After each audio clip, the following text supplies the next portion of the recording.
নমস্কার। অবশেষে উপনির্বাচনের দোরগোড়ায় এসে ভাঙতে চলেছে বাম কংগ্রেস এই জোট। আপনারা সকলেই জানেন ঠিক 10ই জুলাই এই রাজ্যে 4টি কেন্দ্রে উপনির্বাচন হবে। আর তার আগেই প্রার্থী তালিকা ঘোষণা নিয়ে রীতিমতো কংগ্রেস এবং বামেদের ভিন্নমুখী অবস্থান সকলের সামনে এলো। কি সেই অবস্থান? ভোট শতাংশের হিসাবে কংগ্রেস এবং বামেরা এই রাজ্যে ঠিক কোথায় দাঁড়িয়ে?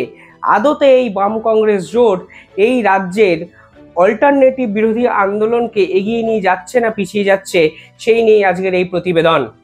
আপনারা দেখছেন শিবম দাসের ইউটিউব চ্যানেল, আর আমি শিবম। উপনির্বাচন, আপনারা জানেন এই রাজ্যে 4টি কেন্দ্রে উপনির্বাচন হবে 10ই জুলাই। ইতিমধ্যে 4টি কেন্দ্রের মধ্যে 3টি আসনে প্রার্থী তালিকা ঘোষণা করে দিয়েছেন বামরা, অর্থাৎ বামেরা মানিকতলা সহ একাধিক আসনে প্রার্থী তালিকা ঘোষণা করে দিয়েছেন। তারা মানিকতলায় সিপিএম এর রাজীব মজুমদার, রানাঘাট দক্ষিণের সিপিএম প্রার্থী অরিন্দম বিশ্বাস এবং বাগদায় ফরওয়ার্ড ব্লকের প্রার্থী গৌরদীপ্ত বিশ্বাসকে ক্যান্ডিডেট করেছেন উপনির্বাচনের জন্য। এতটা ঠিকই ছিল। 4টি আসনের মধ্যে একটি আসন দেওয়া হবে কংগ্রেসকে, এরকমই সিদ্ধান্ত হয়েছিল বামফ্রন্টের মিটিংয়ে। কিন্তু একটি আসন নয়, কংগ্রেস এক্ষেত্রে বাগদার একটি আসনও চেয়ে বসেছে। এর পিছনে তারা নির্দিষ্ট কিছু যুক্তিও দিয়েছে। কিন্তু সব থেকে দুর্ভাগ্যের বিষয় হলো আলাপ আলোচনার কোনো রাস্তাই খোলা রাখেনি কংগ্রেস নেতৃত্ব। বাগদা, এই বাগদায় সর্বসমাপ্ত লোকসভা নির্বাচনে লড়েছে কংগ্রেস। সেখানকার প্রার্থী প্রদীপ বিশ্বাস যদি বিধানসভা ভিত্তিক ফলাফল দেখেন, সেই বাগদা দিয়ে পেয়েছেন 4,500 ভোট। তাই কংগ্রেসের এহেন অবস্থানে রীতিমতো চটেছিলেন বামফ্রন্ট নেতৃত্ব। বলেছিলেন 1 মাস আগে শেষ হওয়া লোকসভা নির্বাচনের মধ্যে যে বাগদা পড়ে, সেই বাগদা বিধানসভায় কংগ্রেসের ভাগ্যে যদি 4,000 ভোট জোটে, 4,500 ভোট জোটে, তাহলে উপনির্বাচনে বাগদা আসনটি কংগ্রেসের জন্য ছেড়ে লাভ কি? জোট প্রার্থী যদি 4,500 ভোটে লড়েন, তাহলে নিজে লড়ে ফরওয়ার্ড ব্লক প্রার্থী যা লড়বেন তার থেকে খারাপ ভালো যাই হোক, আলটিমেটলি কিছু যায় আসবে না। এরকমই একটি যুক্তি বামফ্রন্টের মিটিংয়ে সর্বসম্মতিক্রমে নিয়েছিলেন বামফ্রন্টের সদস্যরা। কিন্তু বাগদা আসন কংগ্রেস কিছুতেই ছাড়তে নারাজ। কংগ্রেসের যুক্তি হলো 2016 এবং 2019 দুবারই কংগ্রেসকে ওই আসনটি ছেড়েছিল বামেরা। তাই যথারীতিভাবে এইবারও উপনির্বাচনে কংগ্রেসই প্রার্থী দেবেন ওই বাগদা বিধানসভায় বা বাগদা বিধানসভা কেন্দ্রের উপনির্বাচনে। এবার বলি, আলটিমেটলি সিপিআইএম এর সাথে কংগ্রেসের দৌড়াত? একদমই সেটা নয়। ওই পার্টিকুলার আসনটি ফরওয়ার্ড ব্লকের জন্য, অর্থাৎ ফরওয়ার্ড ব্লক বহু আগে থেকে বাগদা আসনে বিভিন্ন ক্ষেত্রে প্রতিদ্বন্দ্বিতা করেছেন। এক্ষেত্রে লড়াইটা ফরওয়ার্ড ব্লক বনাম কংগ্রেসের। কিন্তু ফরওয়ার্ড ব্লক বনাম কংগ্রেসের এই লড়াই এই নির্বাচনে কি প্রথম হলো? নিঃসন্দেহে নয়। আপনারা অনেকেই হয়তো জানেন, লোকসভা নির্বাচনেও 2টি আসনে কোচবিহার এবং পুরুলিয়া কংগ্রেস এবং ফরওয়ার্ড ব্লক একে অপরের বিরুদ্ধে প্রার্থী দিয়ে প্রতিদ্বন্দ্বিতা করেছে। এবার উল্লেখযোগ্য কিছু কথায় আসা যাক। ফরওয়ার্ড ব্লক এবং কংগ্রেস নিজেদের মধ্যে এই লড়াইটা নিচু তলার কর্মীরা কিভাবে নিচ্ছেন আমার জানা নেই, কিন্তু তথ্য কি বলছে? তথ্য তো কখনো মিথ্যা কথা বলে না। দেখা যাক ফরওয়ার্ড ব্লক এবং কংগ্রেসের আলটিমেটলি এই রাজ্যের শক্তি কতটা। ওভারঅল নির্বাচনে কংগ্রেস যে কটা আসনে লোকসভা নির্বাচনে লড়েছেন, তার মধ্যে একটি লোকসভাতে জয়ী হয়েছেন, সেটি মালদাতে। আপনারা সকলেই জানেন ঈসা খান চৌধুরী জয়ী হয়েছেন। এই রাজ্যে কংগ্রেস মোট ভোট পেয়েছে লোকসভা নির্বাচনে 4.68%, অর্থাৎ 4.5%-এর কিছু বেশি। আর ফরওয়ার্ড ব্লক পেয়েছেন 0.24%, অর্থাৎ 1% ক্রস করেননি। উল্লেখযোগ্য বিষয়, লোকসভা নির্বাচনে 4.68%, অর্থাৎ 4.5%-এর কিছু বেশি। আর ফরওয়ার্ড ব্লক পেয়েছেন 0.24%, অর্থাৎ 1% ক্রস করেননি। উল্লেখযোগ্য বিষয়, নোটাও ফরওয়ার্ড ব্লকের থেকে এই নির্বাচনে বেশি ভোট পেয়েছেন 0.87%। ফরওয়ার্ড ব্লক এক্ষেত্রে পাল্টা যুক্তি বলতেই পারেন, আমরা সব আসনে লড়িনি। কিন্তু এক্ষেত্রে বলা ভালো, ফরওয়ার্ড ব্লকের সারা রাজ্যব্যাপী যে শক্তি আছে তা নিঃসন্দেহে কোনো মতেই কংগ্রেসকে ওভারটেক করতে পারে না বা অতিক্রম করতে পারে না। এক্ষেত্রে রাজনৈতিক বিশ্লেষকরা সেইভাবেই বলবেন। কোনো রাজনৈতিক দল, বিরোধী রাজনৈতিক দলের ভবিষ্যৎ নির্ভর করে গণ আন্দোলনের মধ্য দিয়ে মানুষের আশা আকাঙ্ক্ষা পূরণ করতে পারছে কিনা, আর শাসক দলের উল্টোটা, তার ভবিষ্যৎ নির্ভর করে সে যে প্রতিশ্রুতিগুলো দিয়েছিল সে কতটুকু বাস্তবায়িত করতে পারছে তার উপর তার ভবিষ্যৎ নির্ভর করে। ফলে বাম কংগ্রেসের যে বিগত দিনে ভবিষ্যৎ হয়নি তার একটা বড় কারণ বাম নেতারা গণ আন্দোলনে করেনি, তারা কর্মসূচি পালন করেছে, তারা একটা মিটিং করেছে, কোনো একটা মিছিল করে দিয়েছে, বাস মনে করেছে এটাই গণ আন্দোলন। না ভাই, গণ আন্দোলন ওটা নয়। আপনি বারবার বলছি 5, 7টা 10টা মানুষের দাবিগুলোকে আপনি সামনে রাখুন। কৃষকদের সহায়ক মূল্য দিতে হবে, সারের কালোবাজারি বন্ধ করতে হবে, 5 লক্ষ শূন্য পদে, সরকারি শূন্য পদে ইমিডিয়েটলি পূরণ করতে হবে। কলকাতা কর্পোরেশনে 40,000 শূন্য পদে পূরণ করতে হবে। এরকম আপনি 8 থেকে 10টা ইস্যু নেবেন, গ্রামগঞ্জ পাড়ায় কাঁপিয়ে আপনাকে আন্দোলন করে এবং শেষ পর্যন্ত কিন্তু যে অবস্থান বসবেন সেখানে মৃত্যু পর্যন্ত হয়ে যেতে পারে। ফলে সেই রকম গণ আন্দোলনের মধ্য দিয়ে যদি সরকারকে বাধ্য করতে পারেন আপনার দাবি দাবাগুলোকে মেনে নিতে, তবে মানুষ ভরসা করবে, তবে আপনার ভবিষ্যৎ আছে। আর না হলে আপনি ওই যে যান্ত্রিকভাবে এই আসনটা কংগ্রেসকে দিলাম, এই আসনটা সিপিএম পেল, এই আসনটা একসাথে লড়াই করলাম, এর কোনো মূল্য নেই। বাগদাতে কত, যদি আপনি একসাথেও লড়তেন 7 থেকে 8% ভোট পেতেন না। লোকসভা নির্বাচনে ওই বিধানসভায় 4,500 ভোট পেয়েছে জোট প্রার্থী। আমি তো ওই জন্যই বলছি যে একসাথে হলে 7% ভোট পেতেন, আলাদা করে লড়লে আপনারা 2.5-5% ভোট পাবেন। কি যায় আসে উপনির্বাচনে? যদি আপনি 5,000 ভোট বেশিও পান বা কমও পান, তাতে কি যায় আসে? আপনার ভবিষ্যৎ তাতে প্রমাণ হয়। ফলে বাম কংগ্রেসকে জোটের মধ্যে থাকাটা ইম্পর্টেন্ট নয়। বারবার বলছি, সুজন চক্রবর্তী, মোহাম্মদ সেলিম, অধীর চৌধুরীদেরকে আমি পরিষ্কার করে বলছি যে আপনাদের ভবিষ্যৎ কিন্তু আপনাদেরই ঠিক করতে হবে। আপনারা গণ আন্দোলনের, মানুষের আন্দোলনে থাকবেন কি থাকবেন না। যদি গণ আন্দোলনে 500 লোককে পান, সেই 500 লোককে নিয়ে আপনারা সন্তুষ্ট থাকেন। আপনাদের কেন ব্রিগেড ভরাতে হবে? 500টা ডেডিকেটেড মানুষকে নিয়ে যদি গণ আন্দোলন করতে পারেন, তা দিয়ে আপনি সরকারকে টনক নড়িয়ে দিতে পারেন। পশ্চিমবাংলায় অসংখ্য মানুষের সমস্যা আছে, দয়া করে মানুষের সমস্যাগুলোর দিকে তাকান।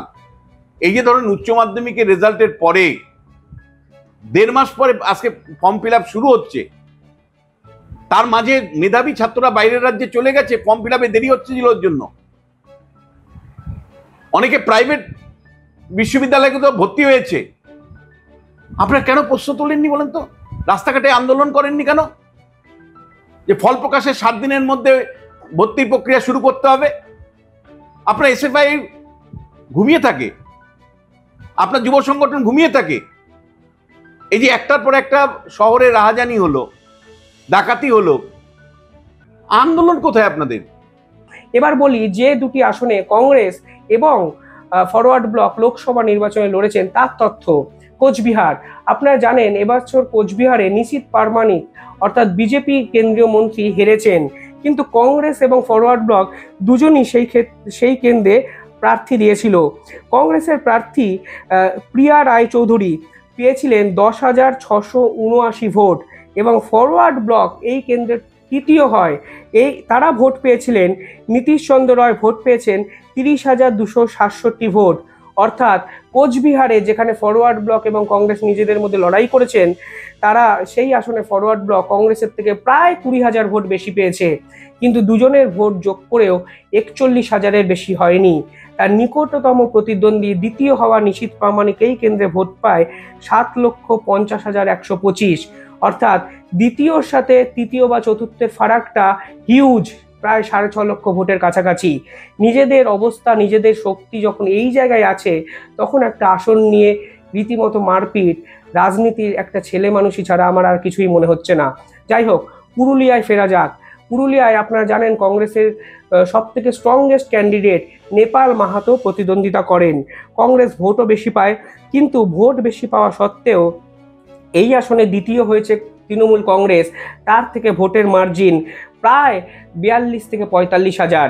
এখানে অল ইন্ডিয়া তৃণমূল কংগ্রেসের শান্তিরাম মাহাতো পেয়েছিলেন 5,61,410টি ভোট, প্রায় 40% ভোট। সেখানে কংগ্রেসের নেপাল মাহাতো পেয়েছেন 1,29,157 ভোট, পার্সেন্টেজ 10%-র আশেপাশে। অর্থাৎ পার্থক্যটা খালি চোখেই স্পষ্টভাবে বোঝা যায়। ফরওয়ার্ড ব্লক পুরুলিয়া কেন্দ্রে ভোট পায় প্রায় 14,500-র কাছাকাছি, অর্থাৎ 1%-র আশেপাশে।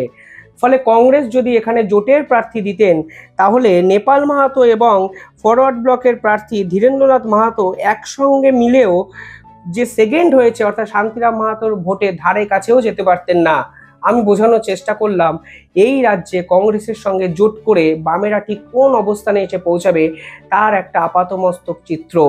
অর্থাৎ ফরওয়ার্ড ব্লক এবং কংগ্রেস ফের একবার উপনির্বাচনে বাগদা আসনটাকে নিয়ে নিজেদের মধ্যে লড়াই দড়ি টানাটানি করছে। আলটিমেটলি তারা যদি একসঙ্গে জোটের প্রার্থীও দেয়, বিধানসভা কেন্দ্রিক ভোট ভিত্তিক যে ফলাফল আমার কাছে এসছে, তা নিঃসন্দেহে কোনোভাবে তৃতীয় বা চতুর্থের জন্য তারা জায়গা পাবে নাকি, সেটাই একটা বড় প্রশ্ন।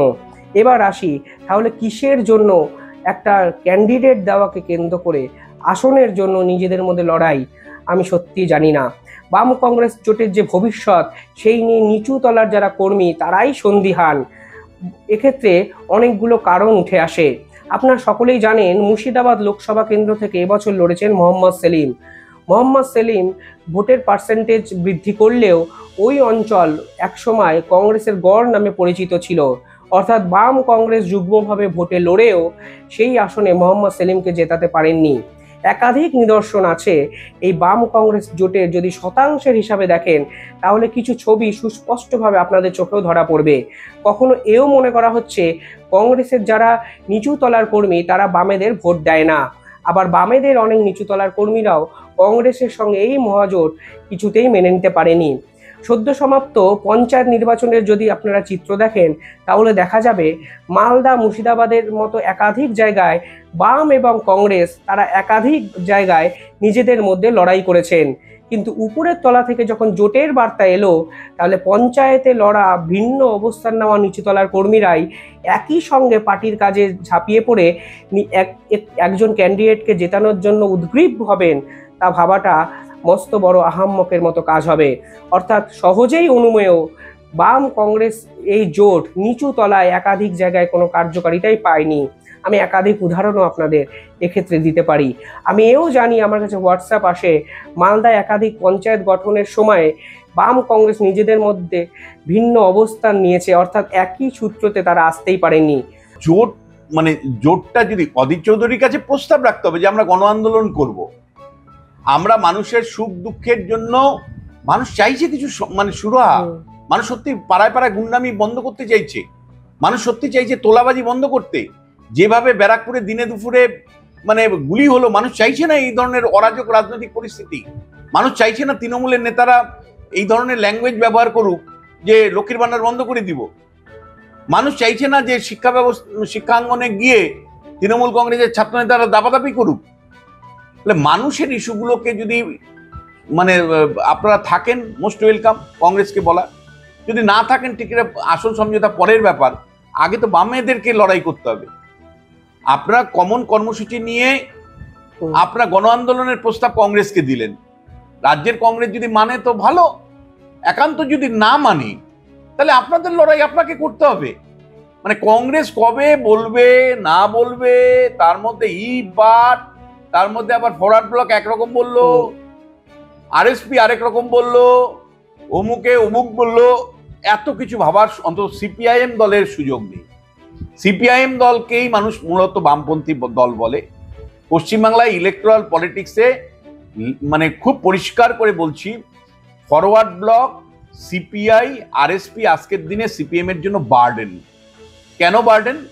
আরএসপি দলের যতটুকু সংগঠন জয়নগরে ছিল সবটাই তৃণমূলে চলে গেছে। আরএসপি দলের যতটুকু সংগঠন জলপাইগুড়ির আলিপুরদুয়ারে ছিল সবটাই তৃণমূলে চলে গেছে। ফরওয়ার্ড ব্লকের পুরো সংগঠনটাই এখন তৃণমূল কংগ্রেসের। উদয়ন গুহ পুরো তৃণমূল কংগ্রেসের। ফরওয়ার্ড ব্লকের মুর্শিদাবাদের সংগঠনটা পুরো তৃণমূলে চলে গেছে। আর সিপিআই পুরুলিয়াতেও তৃণমূলে পুরো চলে গেছে। এই নির্বাচনের ফলাফলও তুমি তার ধরা পড়লো। এবং সিপিআই দলের যতটুকু সংগঠন মেদিনীপুরে ছিল কিচ্ছু নেই। ফলে এই যে আসন দাবি করে না এরা, সিপিআইএম দলের পরিষ্কার বোঝানো উচিত যে ভাই তোমার গ্রাউন্ড রিয়ালিটি এখন আগের মতো নেই। প্রতীকী অর্থে তোমরা থাকতে চাইছো, মোস্ট ওয়েলকাম, কিন্তু তোমাদের কিন্তু ওই আসন দিব আর তৃণমূল কংগ্রেস হই হই করে সেই সমস্ত আসনে জিতবে, মানে যখনই দেখে যে মানে কোনো আসন ফরওয়ার্ড ব্লককে সিপিআই কে আরএসপি কে দেওয়া হয়েছে, সঙ্গে সঙ্গে তৃণমূল কংগ্রেসের মধ্যে জয় উল্লাস তৈরি হয়ে যায়, জানে যে এটা শিওর শট জিতবো। লোকসভা নির্বাচনে 42টা ক্যান্ডিডেট ঘোষণা করার জন্য এই বাম কংগ্রেস জোট এবং আইএসএফ এর সঙ্গে জোট করে কে কতটা আসন সমঝোতা এসে পৌঁছাবে সেই করতেই প্রায় 1 মাস দেরি হয়ে গেছিল। এখন এসে পৌঁছেছে উপনির্বাচনের সময়। এই উপনির্বাচনেও বাগদা কেন্দ্রকে কেন্দ্র করে বাম এবং কংগ্রেস জোটে যে ভিন্নমুখী অবস্থান চোখের সামনে এলো, তা নিঃসন্দেহে আরও একবার বাম রাজনীতির ভবিষ্যৎকে নিয়ে বড় প্রশ্নচিহ্ন তুলে দেবে। এক্ষেত্রে বলা চলে এই জোটের ভিন্নমুখী অবস্থানের ফলে, অর্থাৎ বাগদা কেন্দ্রকে নিয়ে কংগ্রেস এবং ফরওয়ার্ড ব্লকের ভিন্নমুখী অবস্থানের পরে বিমান বসু অধীর রঞ্জন চৌধুরীকে আলোচনার প্রস্তাব দেন, কিন্তু অধীর রঞ্জন চৌধুরী পরিষ্কারভাবে সেই আলোচনার প্রস্তাবকে না করে বলেন কার্যত হুঁশিয়ারি দেওয়ার সুরে তারা কোনোভাবেই আলোচনা করতে রাজি নয়। এক্ষেত্রে পরিষ্কারভাবে আরও কিছু প্রশ্ন উঠে আসে। পরিষ্কারভাবে এই প্রশ্ন উঠে আসে যে অধীর রঞ্জন চৌধুরী কি শেষ পর্যন্ত কংগ্রেসের শীর্ষ নেতা অর্থাৎ অল ইন্ডিয়া কংগ্রেস কমিটির নেতাদের কাছে আত্মসমর্পণ করলেন? আপনারা সকলেই জানেন লোকসভা নির্বাচনের আগে উগ্র তৃণমূল বিরোধিতার জন্য অধীরকে কার্যত ভস্মত হতে হয়েছিল কংগ্রেস প্রেসিডেন্টের কাছে, মল্লিকার্জুন খার্গের কাছে। অধীরও পাল্টা দিয়েছিলেন, কিন্তু সেই পাল্টা কোথাও গিয়ে আত্মসম্মানে কি আঘাত আনেনি অধীর রঞ্জন চৌধুরীর? আর অধীর রঞ্জন চৌধুরী যেখানে বহরমপুরের মতো নিজের কেন্দ্রে, মুর্শিদাবাদের মতো নিজস্ব কেন্দ্রে জিততেই পারলেন না, সেখানে তার রাজনৈতিক ভবিষ্যৎ নিয়ে এত বড় প্রশ্নচিহ্ন এসে পৌঁছালো। তিনি জোটের জন্য কতটা লড়বেন, উদারতা দেখাবেন, সেটাও এখনো লাখ টাকার প্রশ্ন। এও শোনা যাচ্ছে কংগ্রেস হয়তো রাজ্যসভার সাংসদ করে পাঠাতে পারেন অধীর চৌধুরীকে। সেক্ষেত্রে এই রাজ্যের কংগ্রেস বামের সমর্থিত সাংসদ বিকাশ রঞ্জন ভট্টাচার্যের ভবিষ্যৎ কি হবেন, সেটাও একটা বড় প্রশ্নচিহ্নের মুখে এসে পড়েছে। পরিষ্কারভাবে বলা চলে বাম কংগ্রেসের জোট যদি ভবিষ্যতেও এগিয়ে চলে, তাহলে রাজ্য রাজনীতিতে বাম এবং কংগ্রেস দুজনেরই অবস্থান সম্পর্কে, ভবিষ্যৎ সম্পর্কে গ্রাউন্ড লেভেলে যে কর্মীরা আছে তাদের মধ্যেই কিছু প্রশ্নচিহ্ন উঠে যেতে পারে। পাশাপাশি আপনারা সকলেই জানেন কংগ্রেস নেতৃত্ব পরিষ্কারভাবে চাইছেন কংগ্রেস যেন, মানে বাংলার কংগ্রেস যেন তৃণমূলের সঙ্গে জোট বাঁধে। আপনারা এর ফলস্বরূপ দেখেছেন সন্দেশখালীর মতো ইস্যুতে বিজেপি যখন বারংবার কেন্দ্রের প্রতিনিধি দল এই রাজ্যে পাঠায়, কংগ্রেসের রাহুল গান্ধী একটা ছোট টুইট অবধি করেনি। কংগ্রেস কি পারতো না এই রাজ্যে কোনো প্রতিনিধি দল পাঠাতে? অন্তত গ্রাউন্ড রিয়েলিটির দাবি কিন্তু ছিল কংগ্রেসের থেকে আরও একটু বেশি সদর্থক ভূমিকা। এক্ষেত্রে বাংলার কংগ্রেস কর্মীরাও কি কংগ্রেস নেতৃত্বকে প্রশ্ন করবেন না? শুধু তাই নয়, এ রাজ্যে 42টা আসনে লড়ল বাম কংগ্রেস জোট। একটা দিনের জন্য রাহুল গান্ধী বা কংগ্রেসের কোনো শীর্ষ নেতৃত্ব একটা দিনের জন্য কোনো কেন্দ্রেই প্রচার করতে এলেন না। রাহুল গান্ধী ছাড়াও তো একাধিক শীর্ষ নেতৃত্ব কংগ্রেসে আছেন। কেন্দ্রীয় নেতৃত্বের কেন কেউ এই বাংলাকে গুরুত্বই দিলেন না, সেটি সকলেই বুঝতে পেরেছেন। অর্থাৎ কেন্দ্রীয় নেতৃত্ব পরিষ্কারভাবে চান কংগ্রেস এবং তৃণমূল যেন এই রাজ্যে জোটবদ্ধ হয়ে লড়েন। শুধু ছিল অধীর চৌধুরীর জেদ, যা রীতিমতো এই উপনির্বাচনকে কেন্দ্র করে তাসের ঘরের মতো ভেঙে গেল। প্রশ্ন অনেক। এর ফলে বাম কেন্দ্রীয় নেতৃত্ব বা বাম রাজ্য নেতৃত্ব কি খুশি হবেন? আমার এই প্রশ্ন থাকলো। কারণ যতই হোক ইন্ডিয়া জোটে কংগ্রেস, তৃণমূল এবং বাম নেতৃত্বরা একই আসনেই বসেন, কিন্তু রাজ্যভিত্তিক এই অবস্থান গ্রাউন্ড লেভেল রিয়েলিটিতে লোকাল কর্মীদের মধ্যে যে দ্বিধাদ্বন্দ্বকর পরিস্থিতি সৃষ্টি করেছে, তার উত্তর কে দেবে? প্রশ্ন অনেক আসে যে জোট আলটিমেটলি ভোটের শতাংশকেই বাড়াতে পারে না, সেই জোটের ভবিষ্যৎ কি? নিঃসন্দেহে বাম নেতৃত্বদেরও ভাবতে হবে। পাশাপাশি রাহুল গান্ধীর মতো তারকা প্রার্থী বা তারকা ক্যান্ডিডেট বা প্রচারক এই রাজ্যে কেন এলেন না? রাজ্য বাম নেতৃত্ব কি বাংলার কংগ্রেসকে প্রশ্ন করবেন? অর্থাৎ মানুষের কাছে কি বার্তা যাচ্ছে? মানুষের কাছে বার্তা খুব স্পষ্ট, কংগ্রেস চায় তৃণমূলের সঙ্গে জোট, অর্থাৎ কংগ্রেস তৃণমূলের সঙ্গে একই সারিতে লড়াই করতে রাজি, কিন্তু বামেদের জন্য তারা তৃণমূলের সঙ্গে প্রকাশ্য লড়াই করতে পারছেন না। সেই বাম এবং কংগ্রেস যখন এই জোট বাঁধলেন এই রাজ্যে, সিপিআইএম দলকে কিন্তু মানে নিশ্চিত করে বুঝতে হবে যে তা আপনার জোট সঙ্গী যারা আছে নিশ্চয়ই সবাইকে নিয়ে গণ আন্দোলন করা উচিত, কিন্তু আসন সমঝোতার প্রশ্নে কিন্তু আপনাদেরকে আরো গভীরভাবে ভাবা উচিত এবং মূল নেতৃত্বটা কিন্তু আপনাদের হাতেই রাখা উচিত। বিকল্প হিসাবে কি আইএসএফ উঠে এলো লোকসভা নির্বাচন? একেবারেই নাই, একেবারেই নাই। আইএসএফ তার বিশ্বাসযোগ্যতা হারিয়েছে, ভোট ব্যাংক হারিয়েছে, নেতৃত্ব হারিয়েছে। মুসলমানদের দ্বিতীয় যে প্ল্যাটফর্মটা তৈরি হয়েছিল আইএসএফ এর মাধ্যমে, সেটা এখন লস্ট কেস, আরেকটা লস্ট কেস। মানে এই 2024-এর নির্বাচন আইএসএফ একটা লস্ট কেস। ফলে বামপন্থীদেরকে কিন্তু আমি আবারও বলছি, আপনাদের ভবিষ্যৎ পুরোটাই নির্ভর করছে আপনাদের নেতৃত্বের উপর। আপনাদের নেতৃত্ব গণ আন্দোলনে যাচ্ছে কি যাচ্ছে না। যদি গণ আন্দোলনে যায় তাহলে আপনাদের সবল হওয়ার সম্ভাবনা আছে 2026-এর।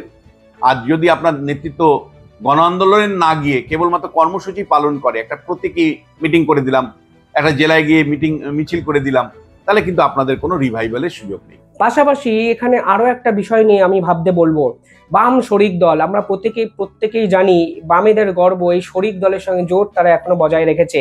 কিন্তু এই ফরওয়ার্ড ব্লক, সিপিআইএমএল, এদের সঙ্গে সিপিআইএম এর যে দূরত্ব বা এদের সঙ্গে সিপিআইএম এর যে আসন সমঝোতা নিয়ে একাধিক সময় প্রশ্নচিহ্ন উঠেছে, তার সলিউশন কি? আমি যদি দেখি এই নির্বাচনে ফরওয়ার্ড ব্লক পেয়েছেন 0.24% ভোট।